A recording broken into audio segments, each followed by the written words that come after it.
Abika house रे मुलतवी प्रस्ताव आसाला दरदाम आमर घंटाए धरिकी से विषय डिस्कसन है सेटा अग्राह कर दिगला कहीं अग्राह कर दिगला सत्यता प्रकृत किसी ना केवल आलूटा प्रोब्लेम होता कहीं ना वेस्ट बेंगल सरकार आर ये गोटे आंदोलन चलता से दि चार दिन बंद थी सप्लाई तापर माननीय मुख्यमंत्री जिते हस्तक्षेप कले वेस्ट बेंगल मुख्यमंत्री सहित आलोचना कले स्वाभाविक हो बर्तमान आलू आसिक पहुँच जाइए सफिसीयंट परिमाण में 30 भितर रेट अच्छी कौटे 27 कौटे 28 ये टाइप रेट अच्छी तेणु ये गोटे प्रस्ताव आनिबा सी निज गोड़े कुराड़ी मारिबा सहित समान कहीं ना विगत दिन मानक से ही 24 वर्ष काल सरकार थिले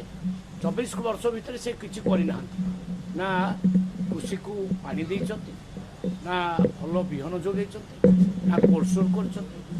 इंफ्रास्ट्रक्चर काम करना 24 वर्ष काल खाली लुटिचंती विभिन्न स्कीम ना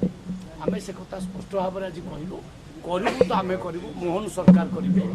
कोल्ड स्टोर करेंगे कृषि को पानी कृषि क्षेत्र को पानी जोगेबे भल बिहन जोगेबे प्रति ब्लॉक रे आम कोल्ड स्टोर करूँ ये समस्यार सबुदिन समाधान करदेबू ओडिशा आलू उपरे कौन जिनस अन्य राज्य उपरे निर्भर हम ना आमर प्रोडक्शन बरम अन्य राज्य को जीव बर्तमान स्वाभाविक ठारू अधिक गाड़ी आसूची सफिसीयंट आलू बर्तमान अच्छी से तो रेट कम